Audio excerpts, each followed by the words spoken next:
Okay, guys, we'll be waiting for 5 more minutes and then we'll get started. So around like 10:35, we'll be starting off the event.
Okay, guys, let's get started.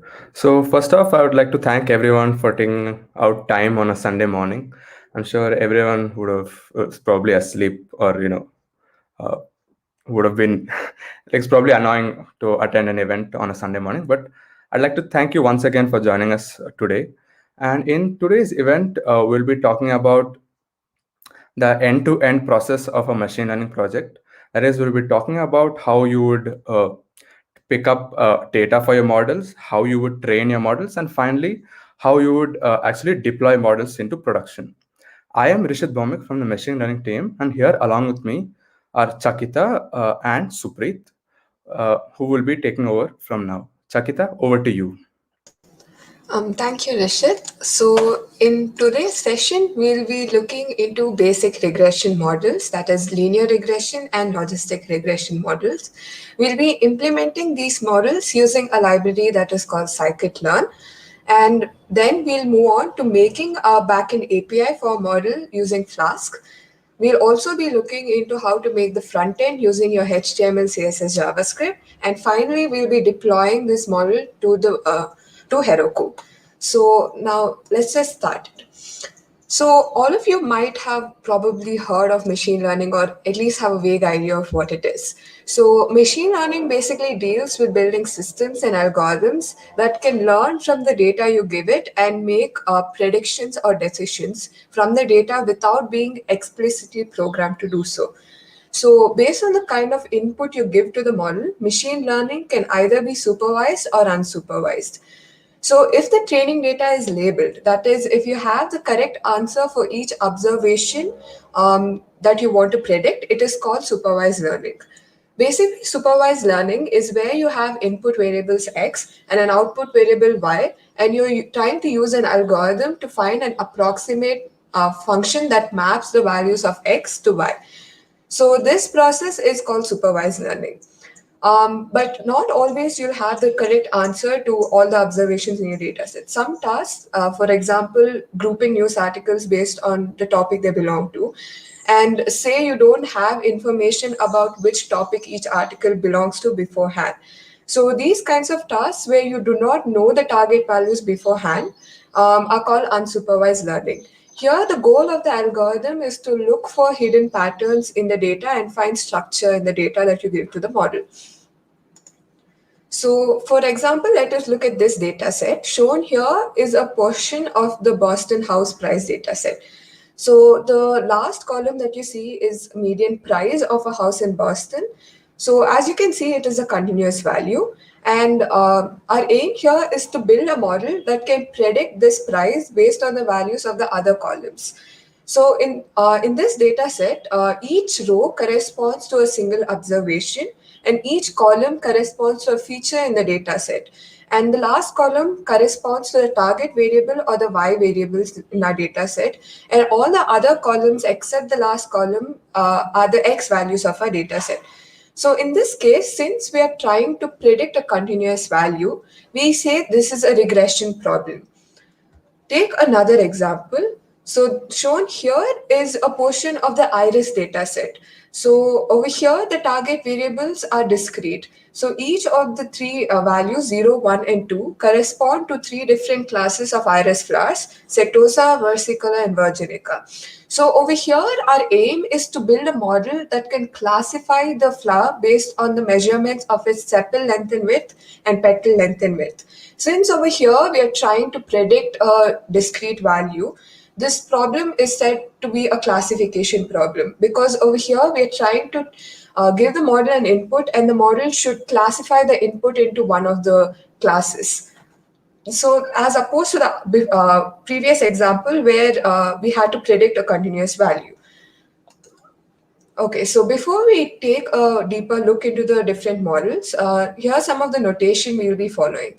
So X denotes a vector of feature variables or the input that the model will try to learn from to predict the target variable. Y is the target variable or the variable that we are trying to predict. Y hat is the prediction of the model or the predicted value. H is the hypothesis function. So basically, the function that is learned or the function that maps the x values to the y values is known as the hypothesis function. So y hat is also h of x. And b naught through bj are called parameters. We'll be looking into what parameters are in the further slides. And j is something called the cost function. We'll also be looking into what a cost function is in the further slides. So to start things off, let us take a look at this plot. So this is a plot between the number of hours of sleep and the grumpiness level of a person. So looking at this plot, can we deduce that there is some kind of relation between the two variables? And if there is a relation, does the relation appear to be linear or non-linear? So looking at the plot, since we can say that there is sort of a linear relation between the two variables, we can try and fit a line to these points. That means that the function that we are using to map the x values to the y values is a linear function. So since we have decided that the function we'll be using is linear, and as you know, the standard equation of a line is of the format y is equal to mx plus c, which we have written here as y is equal to b naught plus b1x. So over here, b naught and b1 are the parameters that are supposed to be learned by the model. Now, as you can observe, given these set of points, you can fit multiple lines through these. And and each one of these lines correspond to a different value of B0 and B1, right? So how do we decide which of these lines do best models our data? To put it in other words, how do we decide which value of B0 and B1 we should choose such that the model represents the data accurately? So to answer this question, we need to find a way to measure the performance of the model or to see how well the model is predicting. So to do this, we have something that is known as a cost function. Basically, the cost function gives us the error in prediction of our models, and our goal here is to minimize this error. So for a linear regression problem, we use a cost function that is called the square error cost function.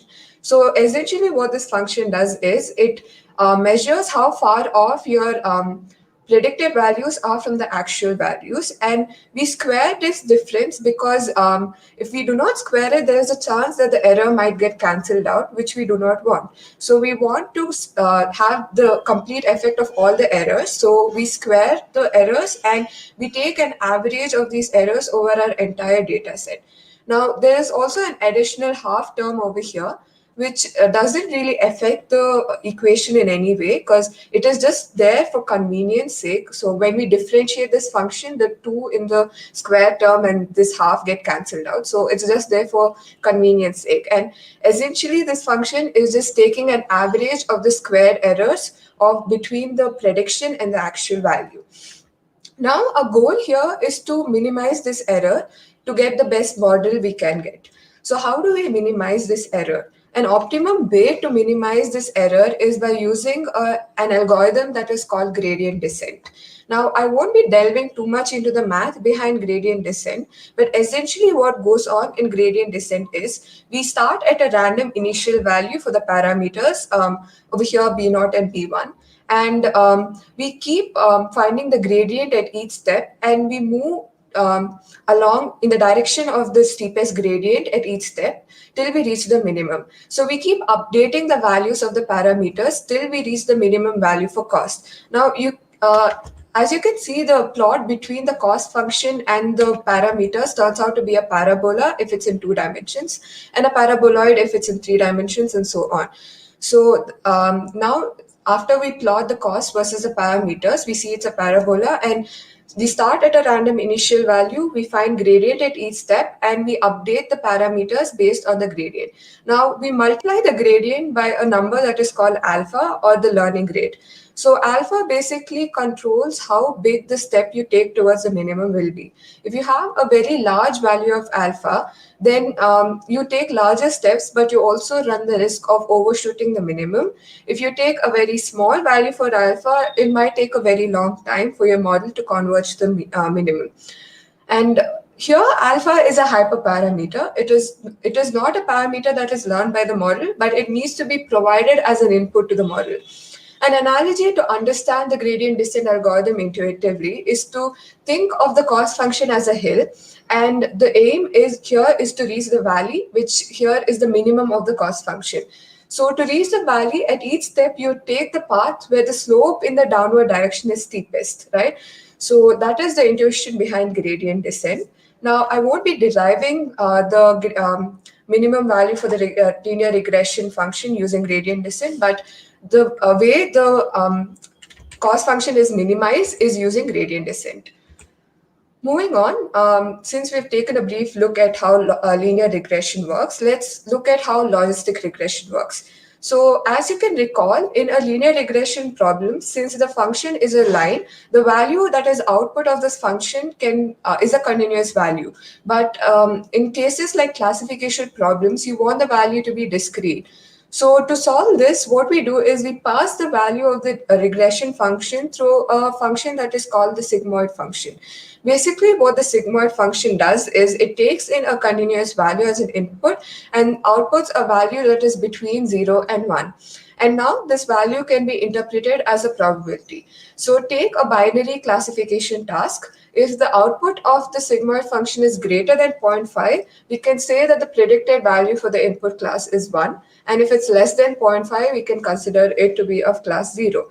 So the cost function used for logistic regression is different from the cost function that we use for a linear regression. So basically over here, we use a cost function that is known as the negative log likelihood function. Over here, hv of x is the output of your linear regression model. And then we pass it through the sigmoid function to get a value between 0 and 1. So how this function works is if your prediction is correct, exactly right, the value of the cost function will be 0. And as you move farther away from the correct prediction, the value of the cost function increases.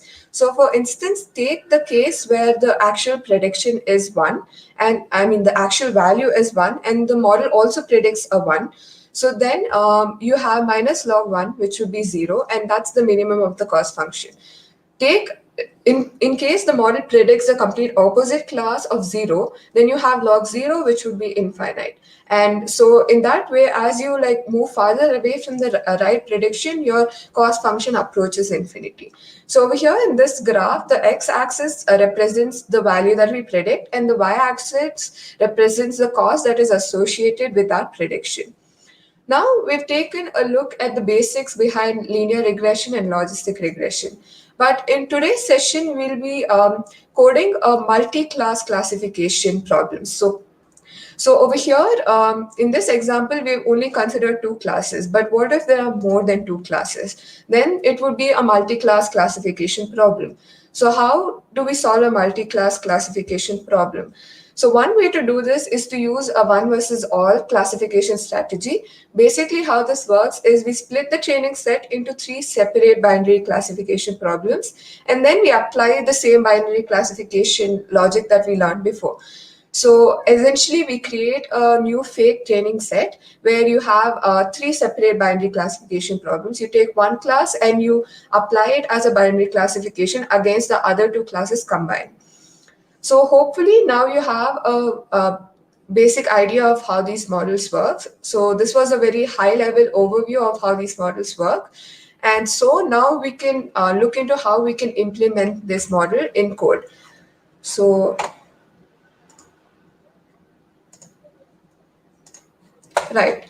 So here is a snippet of the iris data set. And as you can see, the target values are 0, 1, and 2. Each one of these values correspond to a different type of iris flower.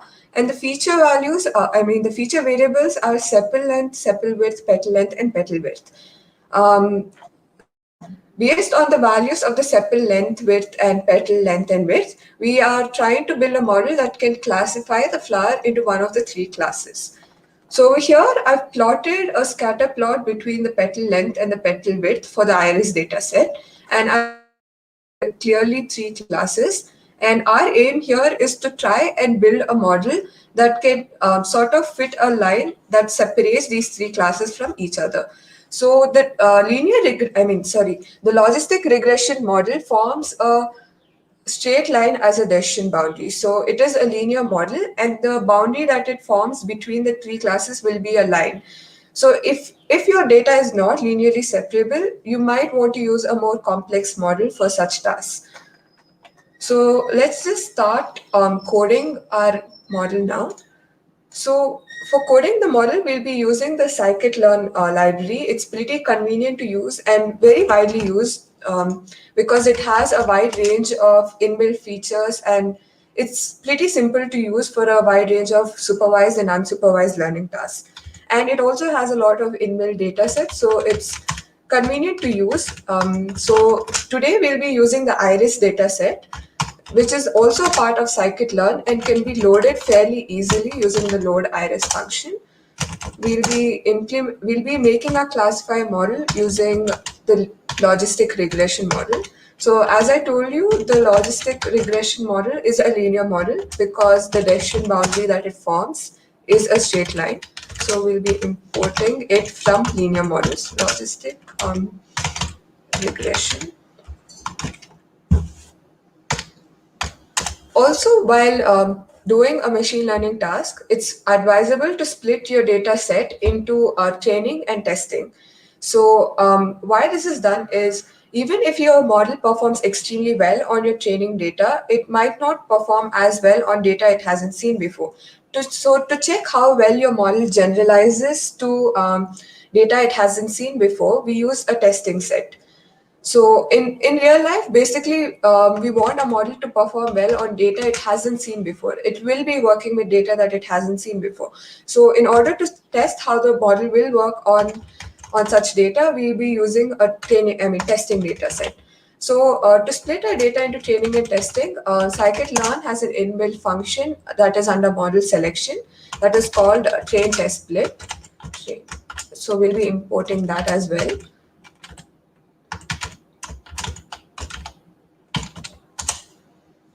And next we'll be importing a library that is called joblib. Now we'll be using joblib to dump our model into an object file. So basically to serialize our model. Now I'll be talking more about why we are dumping a model into an object file later, but essentially it is to make our backend API. So we'll take this object file and we'll deserialize it in our Flask code, or we'll basically load the model again in our Flask code. Finally, we'll also be importing NumPy as right. So now loading the iris dataset is fairly simple. It's as simple as just calling the load iris function. And next, the X values of the dataset can be accessed through .data. The Y values can be accessed through .target, and now we'll be splitting our data into training and testing. So the train test function returns 4 arrays, the X train values and X test values, and Y train values and Y test values in that order, in the same order. So keep that in mind that the order should be the same.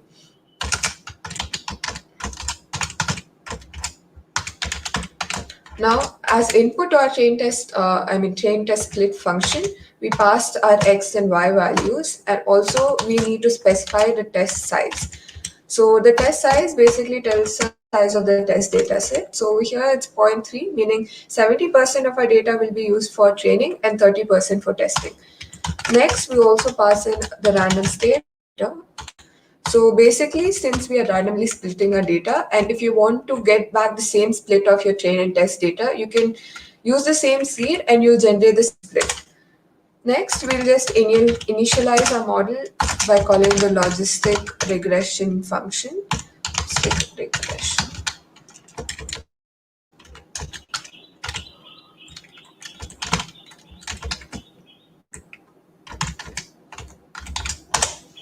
And next, we'll fit our data to the model. So so we fit the X values to the Y values, and X train values to our Y train values. Right. And after we're done training, we want to dump this model into a object file or a pickle file. So basically, the logreg over here is an object, and we're going to dump it into a file that we'll call model.pickle. And we'll also be dumping the column names. So I'll be talking more about why I'm also dumping the column names later, but for now we'll also be dumping that into a columns.pkl.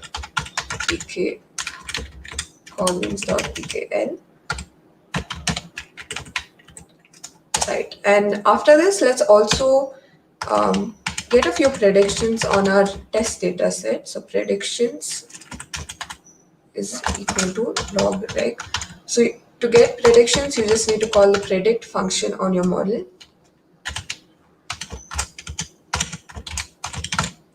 And we also want to print the accuracy of our model. So to do that, let's do accuracy. And so to get the accuracy, you can access that via score. And to score, let's pass 3. Yeah. So that seems to be it. And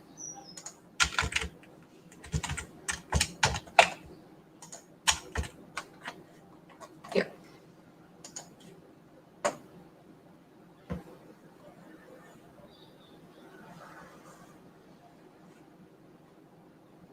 So it takes a while for Collab to connect in case it got disconnected. So yeah, it's connected right now.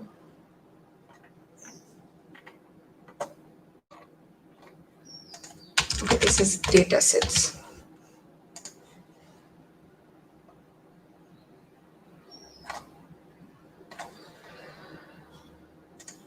Wait, I forgot to define columns. So columns can be accessed, column names can be accessed using dot feature names. We'll be converting this into a list.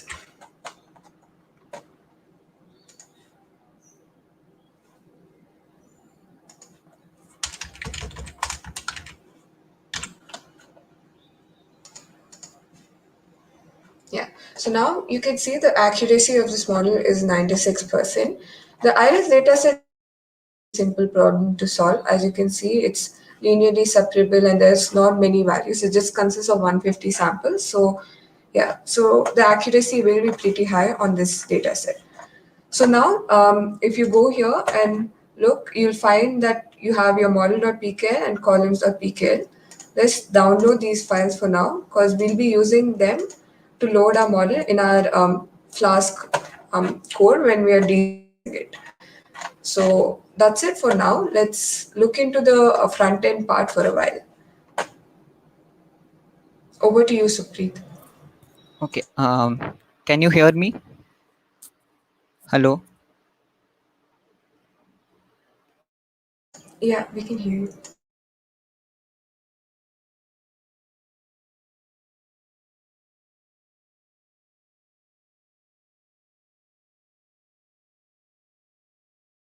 Hello. Can you hear me?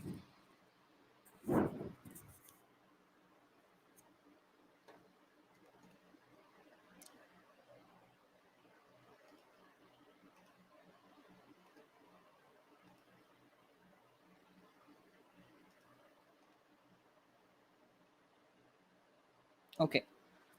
So up until now, what we have essentially looked at is how the model works on the backend. So in terms of looking at the front end, right, we don't care what goes on inside the model. The view we prefer for the backend is that of a black box. So as we can see here, for now we'll just consider the model to be a black box. We are going to give a set of values to the model, that is a set of 4 input values. That is, this is basically the description of the iris flower. And then all we want from our model right now at the backend is to give us the classification of the iris flower that we have described in the input values, so that we can show the output to the user. So this is the view of the model that we want. So before we look at the code, let us look at the basic components of any front-end website. So the front end is going to consist of 3 basic components. That is basically the HTML, CSS, and the JavaScript. So HTML is nothing but the skeleton of the website. So here, using HTML, we are going to tell the browser what components we need, like maybe if we need headings or if we are going to need paragraphs. So all that stuff we are going to mention in the HTML part. But HTML in itself cannot make our website very interactive and all that. So we are going to use JavaScript to manipulate these HTML elements so that the user can interact with our website. And also you'll see how we are going to interact with our backend using JavaScript. And then CSS is just used to make used to make our website look more appealing, so that it looks good and we add nice fonts and all of that. So these are the 3 basic components of any website. So before we actually look at the code, it is a good idea to list the requirements for our front end. That is what we basically expect our front end or our website to do. So from our website, we need 4 input fields so that the user can describe the iris flower to us, so that we can give those values to the model. And then we need a button to submit those values that the user has entered, so that we can give the data to the model.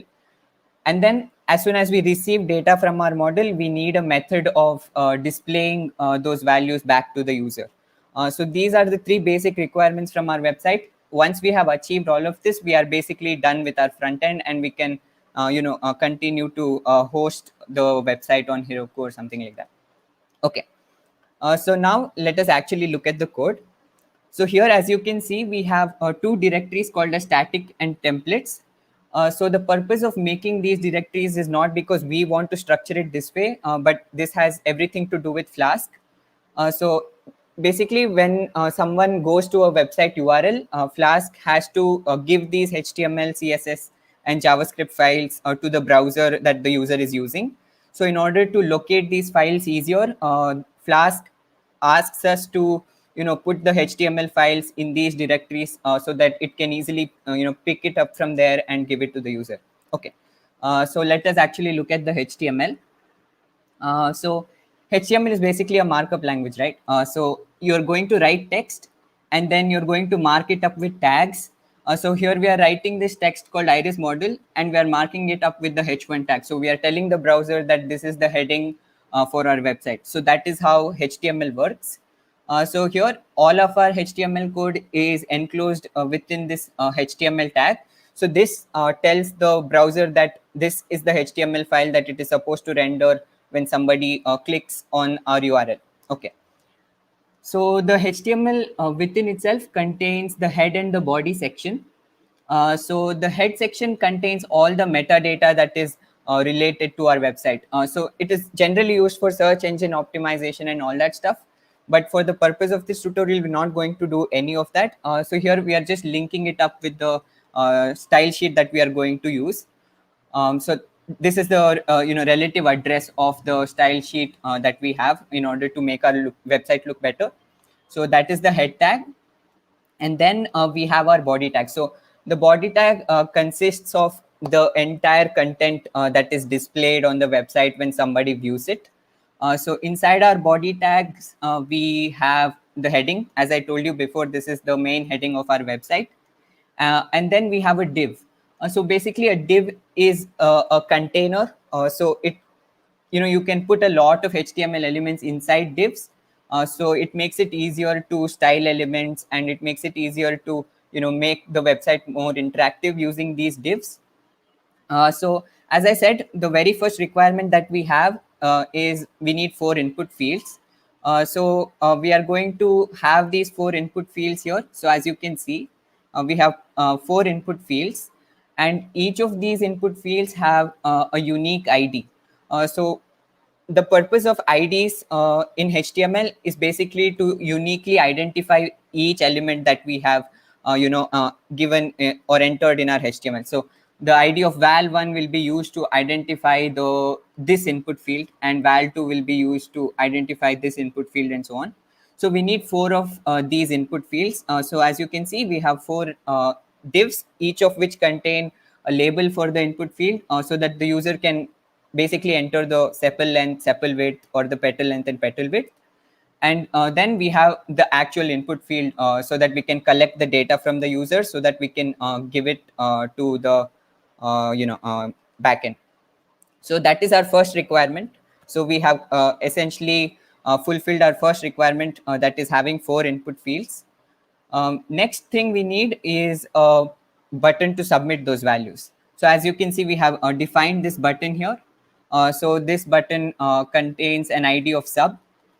So we are going to submit it. So you'll see how we'll manipulate these HTML elements that we have mentioned here using JavaScript later on, so that we can actually make it interactive. Okay. So that is that with the button. And then that is our second requirement that is completed. So that leaves us with one last requirement, that is a method to display the prediction of the model back to the user as soon as we get it. So for now, we have an empty paragraph, right? So this paragraph tag does not have any text inside of it. So it is basically an empty paragraph. So you'll see how using JavaScript, we are going to fill this paragraph up with the output that we get from our backend, so that we can display it to the user. So since we are already talking about JavaScript so much, we have to link that JavaScript file so that the browser can know where it actually resides. So also a general question might be why that as to why we are linking the JavaScript file at the end. So it is always a good practice to link JavaScript files at the end, because sometimes if we link the JavaScript file even before all these HTML elements are rendered, and somebody tries to interact with the website, it might cause the website to crash. So that is the reason why we include the script tag and link our JavaScript at the end of the HTML file. So this is the summary of the HTML file that we have. So just keep in mind that we have input elements all with unique IDs, and then we have a button also with a unique ID, and we also have our output paragraph element with a unique ID called as output. So all these IDs we are going to use later on and manipulate them using JavaScript. Okay, so now let us look at the JavaScript file.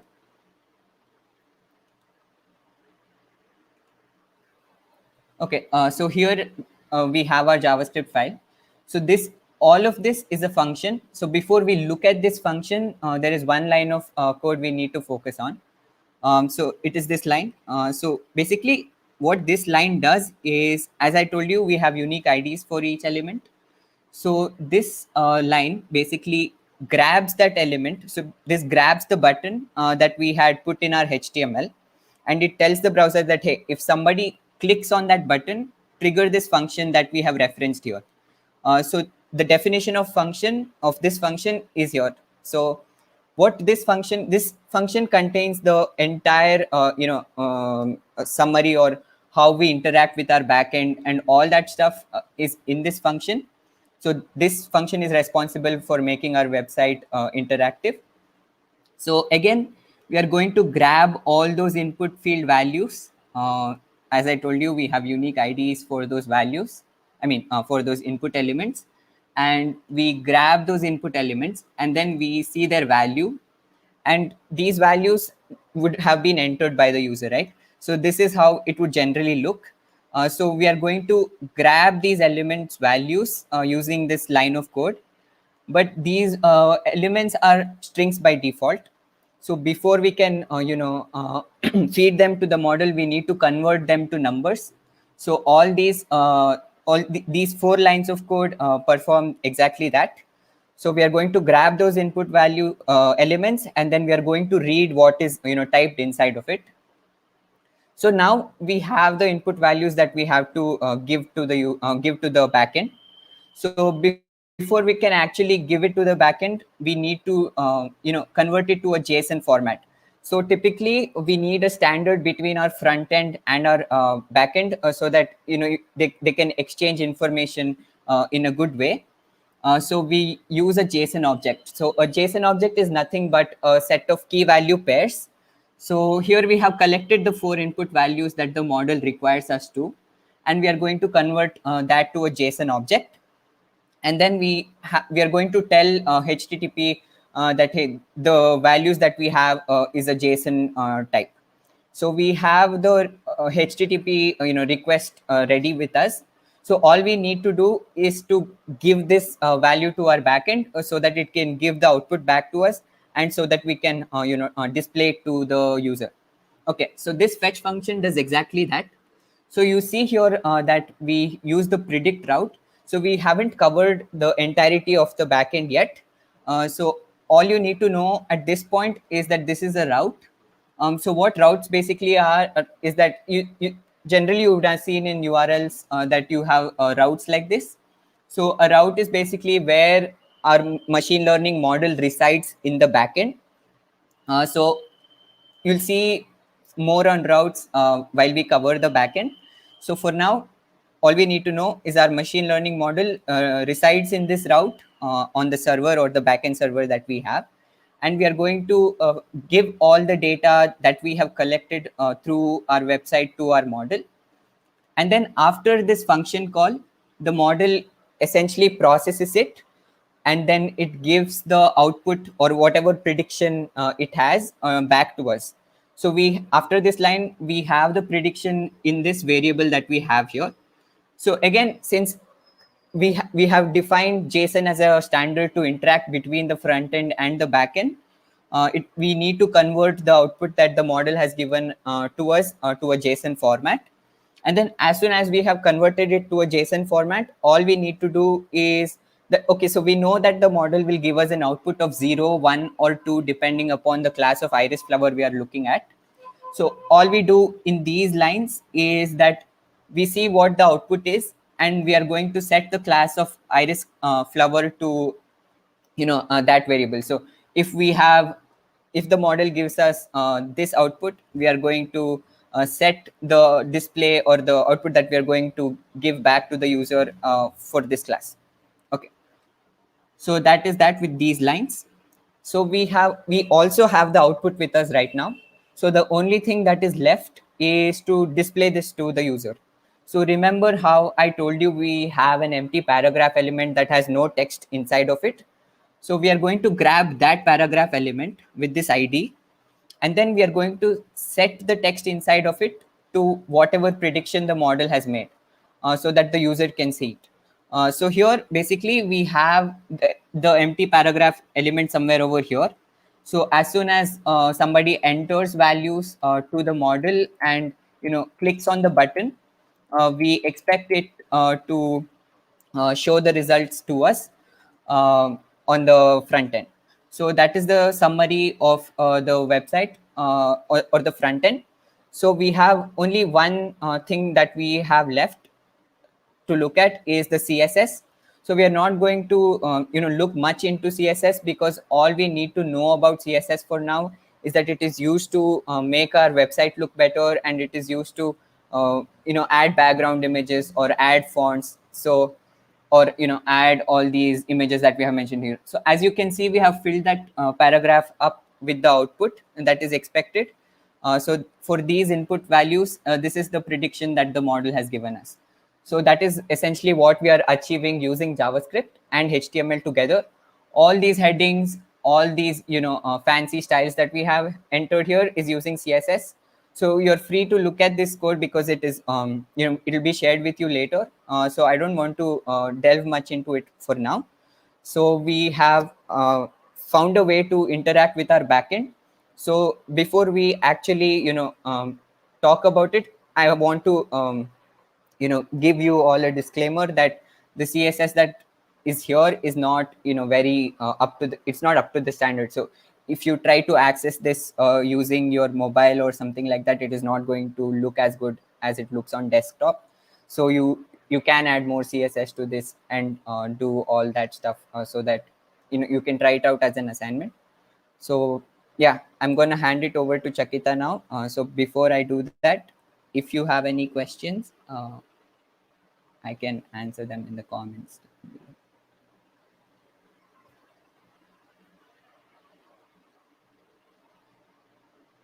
Okay, so it looks like there are no questions. So I'm gonna hand it over to Chakita right now. So only thing that is left is to look into the backend part and then deploy the model on Heroku. Thank you. Okay, so now since we have looked at how the front end can be done, we'll now look into how we can make a backend API using Flask. So now, what is Flask? Flask is a web framework that is used to make web applications in Python. Why Flask? There's also other frameworks such as Django and so on, but Flask is beginner friendly and it's lightweight. So we'll be using Flask for making the backend API in today's session. So shown here is the basic structure of a Flask program. So first you import Flask from the class Flask from Flask. It's kind of weird, but yeah, that's how it's imported. And then you create an instance of the Flask class. And to that you pass the name variable. Now the name variable is filled in by Python itself. And the value of the name variable will be different based on how your program is run. Now if you're running the program directly on running this program directly as Python, whatever the name of this program is, then the value of the name variable will be main. However, if you import this import this program into a different program and then you run it, suppose this program is called like test.py and you import it into a different program, then the name will be test. So that is filled automatically by Python, so you do not have to worry too much about it. Now, over here, we have the root, something that's called a root. So the root function of the Flask class is basically a decorator. It tells the application which URL should call the function associated with it. So now the URL slash is bound with the hello function. So when the slash is accessed in the URL, the hello function is the hello function returns its value and this should be rendered. So let's just look at how this works by running it. So you can just, so demo.py has the same code that you can see on the slides. So now you can see that it's running on your local host. You can open that link and see that the value that the hello function returned is being rendered. So we asked it to return welcome to machine learning model APIs, and that's what it returns. So that's basically how Flask works. So now, since we have an idea of the basic structure of a Flask program, let's look at what we need to make our backend API. So basically, what we'll do is we are going to write a function predict, and that function will do the following. It will load the model that we've already saved as our object file, the model that we serialized in our object file. It will load that into the memory when the application starts. And after loading it, we'll create an API endpoint, and that will take in the input variables, transform them into the appropriate format that can be input to the model, and it should return a prediction. Now, the way that the endpoint takes in input is a format that is called JSON. So JSON stands for JavaScript Object Notation. So the input to the model is in this format. The sepal length, width, and petal length, width are keys, and the values are passed. And the output is also in JSON format. So JSON is one of the widely used data interchange formats, the other one being XML and all. So now that we've seen what the input and the output look like and what we need our model to do, what we need the backend part to do, let's look at the code for the backend. So this is the Flask code that we use to make our backend API. It's there on the GitHub repo, so you can take a look at it if you were after the session is done. So basically over here, the simply /root will return the home page or the page that you just saw, that you just made in the front end part, that is index.html. Now the method over here is get, so it needs to take in the input for the 4 parameters, the sepal length, width, and petal length, width. So that is taken in JSON format. And now we need to also deserialize the model that we saved. So we saved the model in model.pkl. If you remember, we had downloaded that from the Colab. We had downloaded that from Colab. So now we just need to load that. We'll be loading that using joblet, and we'll also be loading the column names. Next, we'll be defining the predict endpoint, and the method here is post because we will be returning the prediction values. So now first we'll check if the model exists. So if this file model.pkl successfully loaded the object or not. If it doesn't, we need to print that the model doesn't exist, then we have to train another model. If it does exist, since like I was telling you, the request is in JSON format, or the input that we get from the front end is in JSON format. So we need to convert, the model doesn't work with JSON format. The model works either with NumPy arrays or with pandas data frames. So to convert that, we'll be making a pandas data frame from the JSON object. And because we are not sure if the user will enter all the necessary values, that is why we also serialize the column names. So we can check if all the necessary information is input. And if it isn't, we can throw back an error saying that it's not, like all the information necessary for the model was not input. So we basically make the pandas data frame.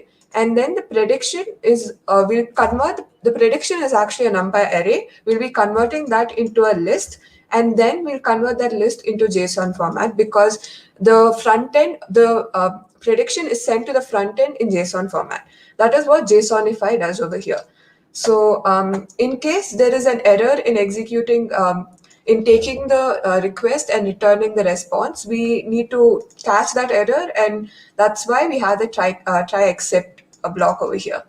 So by default, Flask runs on the port 5000. You can change it, but the default value is 5000. So app.run basically runs the application on the specified port. And that's pretty much it for the API part. Now we move on to how to deploy this. So before we go on to how we can deploy this, there are a couple of things you need to do. First of them being signing up for Heroku. So you need to make a free account on Heroku, and once you've done that, you also need to install the Heroku CLI. So the way we'll be doing, you also need to have Git installed on your computer, by the way. So we'll be deploying it via Heroku CLI, and Heroku CLI also uses Git. So make sure you have the CLI installed and Git installed, and you should also have an account on Heroku. After these three things are done, we can go on and start deploying all of this. So hopefully you've cloned the repo that is the link for the repo is in the description. So go ahead and clone that repo and change directories to that particular repo to get started. Now, before I move on to the deploying part, is there any questions? Are there any questions? Let me look at the comments. It doesn't appear that anybody has any questions. So yeah, I will wait for some time in case you need time to like install CLI and make your account on Heroku. Once that's done, we can move on to looking into how we can deploy all of this.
Okay, so we will be waiting till 11:28, a little bit of time for you guys to sort of process everything that's gone on till now. And you also have to clone the repo. If you haven't done that, clone it, and we'll continue with it after you've done with cloning the repo and making an account on Heroku and installing the CLI. These three things are necessary for deploying the app.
Okay, so we have one question from Aronya, which who asks, "What is the benefit of using joblib?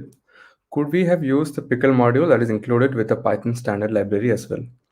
Well, yeah, definitely we could use what do you say, pickle along with joblib, but joblib is more suited towards larger numpy arrays. That is, when the data set starts getting larger and larger, and we have more parameters, joblib would be faster at pickling.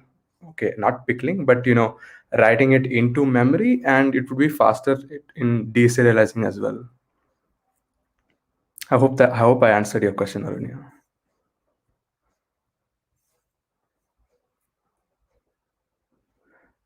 There is, I think Pratik says he can finally deploy a model, and I'm glad you can finally become a real machine learning expert.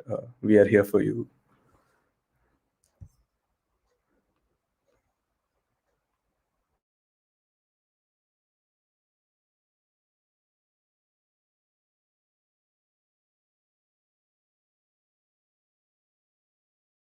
Right. So if you've cloned the repo already, so I want you to run git pull so you can get all the updates that we've done to the repo after if you cloned it yesterday, there wasn't a few files already on that repo, so you need to pull all the changes that we made. Right. So now that's done. After you've done that, so if you have created a Heroku account and installed the Heroku CLI, now we go on to making an app. So basically, you need to go to apps. You can find that in your dashboard. Okay, wait. Yeah. Yeah, you can find that on your dashboard. Click on new, create new app. And okay, so here you just type in the name for your app. So I'm going to be using. So it tells you whether that name is available or not. You cannot use the same name now because I'm using it. So use a different name. Right. So once you've done this, you can close this and do Heroku git remote -a and the name that you did use for your app. Iris log rig, wasn't it? Yeah. So once you once you get the command notification that the git remote is set to the Heroku thing, next you do git push Heroku master. God. Okay, wait.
Okay, yeah. So generally this command works, but if it doesn't, you can use this one instead, set head to master. And so if it works, you'll see that all of your libraries are loading. And yeah, so basically you need, so while deploying, let me just show you, you need, where did I go? Yeah. So this is the directory. You need something that is called requirements.txt. So basically that shows all the Python libraries that you use in your code. So you need to have this in your directory, and you also need to have something called the proc file. So this specifies an action and the name of your app. So you need to create a web service, and the name over here is app.py. So we made app colon app over here. So these are the two things that you need to have in your directory if you want to deploy your model. So in case you want to make your own repo, so then you have to initialize a Git repo and then do the same commands, just execute the same commands. And yeah, so now it says the deploying is done.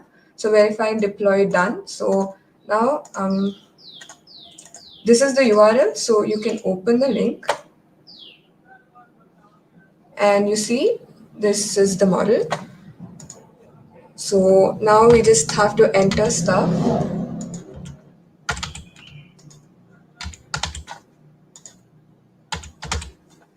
And click on get results, and you see the class is predicted. So today we just covered one model, a basic logistic regression classification model. Yeah, so using this link, you can open this on your own anywhere. So it's hosted now, so you can share it with someone else also and open it. So yeah, once you've hosted it, you can send it around and you can share it with people and they can see. So yeah, am I audible? Okay, right. So today we just covered a basic classification model, but essentially the procedure is the same for any kind of model you decide to deploy. Even if you decide to deploy a neural network, over there you just load in your saved model in the Flask program, or when you're making the backend API, you load your model from your object and then you just run your predictions and return the predictions. An advantage of using or returning your values and taking in values in JSON format is that now you can independently choose your front end. There is also another way using Ginger template in Flask where you can make the front end part too, but you won't have a lot of freedom when it comes to front end if you decide to use Ginger template and all for Flask.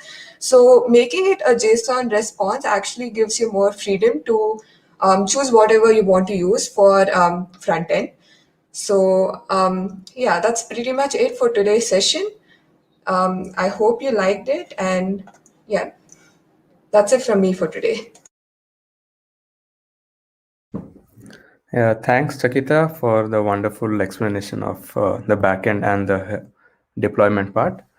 And with this, we would like to conclude our session on training and deploying machine learning models. And in this session, we essentially covered two models, that is the linear regression model and the logistic regression model, which are regression models and classification models respectively. We also covered the front end part for our model, that is our website, and how essentially our website communicates with the backend using REST APIs. And we also saw how Flask applications can be used to host and deploy a model. And in the end, we finally deployed our model onto Heroku. And if there are any questions, we'll be free to take them now, and you can put it in the chat box below.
Okay, guys, thank you so much for attending this session. I hope it was a pretty informative session.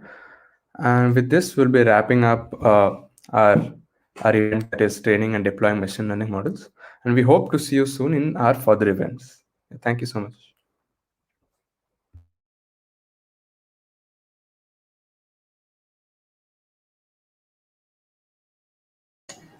Thank you so much for attending today's session. Thank you, guys. See you.